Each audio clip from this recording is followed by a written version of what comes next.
Assalamualaikum warahmatullahi wabarakatuh. Kami dari kelompok 3 terdiri dari Saya Firma Risiana. Saya Susi Arawati. saya Sarwiti, saya Wismawati, saya Rosita Kusumasari, Saya Sri Ernawati. Saya Maimuna. Dan saya Siti Rahayu. Kami akan membuat maket pengelolaan lingkungan belajar outdoor. Selamat menyaksikan. Inilah beberapa alat dan bahan yang akan kami pergunakan. Ada stereofoam, terus ada kardus bekas, ada kertas karton berwarna, ada kain panel, ada lem foam atau lem kayu, terus ada stik es krim, sedotan plastik, ada lakban atau double stick, terus juga ada lem tembak dan gunting untuk menggunting.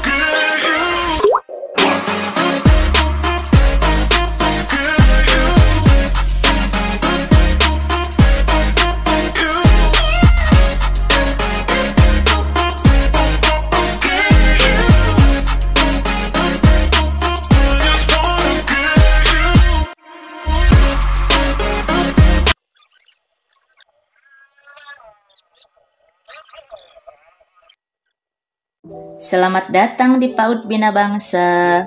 Mengapa kami memberi nama Bina Bangsa? Karena kami termotivasi dengan nama besar Bina Bangsa.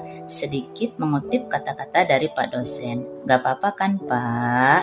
Kami dari kelompok 3 yang saat ini sedang menuntut ilmu di Universitas Bina Bangsa mempunyai harapan dan impian yang besar agar kami mampu meraih kesuksesan seperti nama besar Bina Bangsa yang tentunya disertai dengan iman dan takwa serta akhlak yang mulia. Inilah alasan kami untuk memberi nama PAUD Bina Bangsa.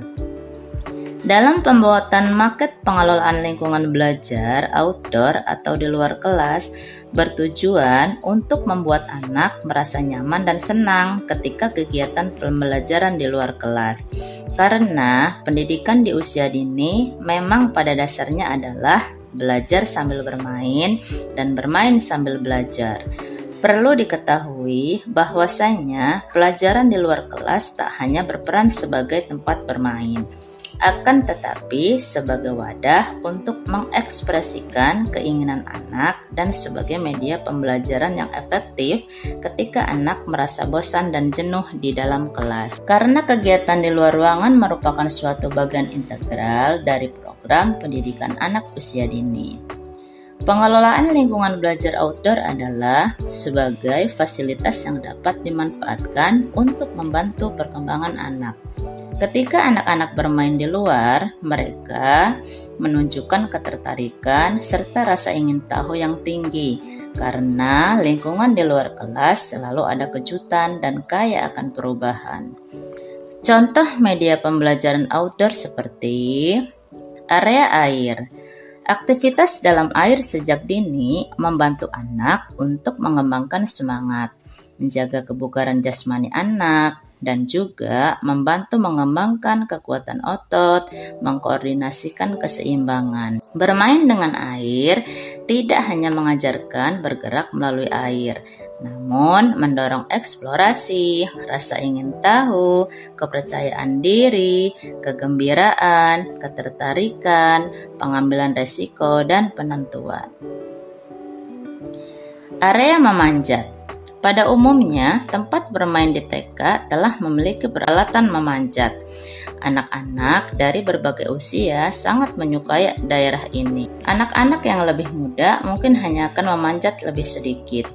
merupakan hal yang sangat penting bagi guru membiarkan anak belajar sesuai kemampuannya sendiri dan tidak memaksakan melebihi kemampuan mereka.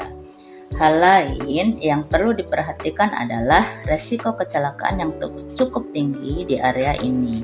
Untuk mengantisipasi masalah tersebut, dapat dilapisi dengan bahan-bahan yang terbuat dari busa atau kardus tebal, serta menambahkan area memanjat di wilayah yang mempunyai tanah yang lembut. Area bebas. Di area ini, anak bebas bermain, bebas melakukan bermain apapun dengan tujuan untuk menstimulasi motorik anak. Area bermain. Area bermain ini berdasarkan pada teori-teori bermain anak, tidak hanya memberikan kepuasan terhadap anak, akan tetapi bermain dapat pula membangun karakter dan membantu sikap kepribadian anak. Bermain juga merupakan kebutuhan bagi anak, karena melalui bermain, anak akan memperoleh pengetahuan yang dapat mengembangkan kemampuan dirinya. Area berkebun. Bagaimana tumbuhan bisa tumbuh dan berkembang adalah suatu hal yang menarik bagi anak. Tetapi melihat langsung di luar ruangan merupakan pengalaman lain baginya yang dapat ditemukan di area bermain outdoor. Area berkebun ini bertujuan untuk menstimulasi agar anak dapat mencintai alam dan dapat bereksplorasi melalui menanam biji-bijian, mencangkul, dan menyiram. Ada dua alasan penting mengapa permainan outdoor diperuntukkan bagi anak usia dini. Yang pertama yaitu banyak kemampuan anak yang harus dikembangkan dan didapatkan oleh anak, karena setiap anak selalu menghadapi masa perkembangan setiap harinya. Maka dari itu, perlunya wadah untuk memperlancar proses perkembangan anak dengan cepat. Yang kedua, kebiasaan orang tua menjauhkan area bermain dari anak-anak karena alasan berbagai faktor, seperti lingkungan tidak nyaman. Untuk itu, banyak orang tua yang memberikan tontonan atau bermain gadget pada anak. Padahal, bermain langsung dengan lingkungan sangat berpengaruh besar pada anak, karena anak dapat memahami dan beradaptasi langsung dengan alam. Banyak manfaat yang bisa diambil dari bermain outdoor, seperti anak akan terkena sinar matahari langsung, dan itu akan meningkatkan kekebalan tubuh, mengoptimalkan pertumbuhan saraf anak, terus mengembangkan kemampuan berimajinasi, bersentuhan dengan media langsung, mampu mengatasi masalah, peka terhadap lingkungan, mengembangkan kecakapan sosial, serta meningkatkan hasrat belajar anak. Tentunya itu semua harus selalu dalam pengawasan guru ketika di sekolah dan pengawasan orang tua ketika di rumah. Keamanan lingkungan serta kebersihan lingkungan juga merupakan faktor pendukung dalam pembelajaran outdoor.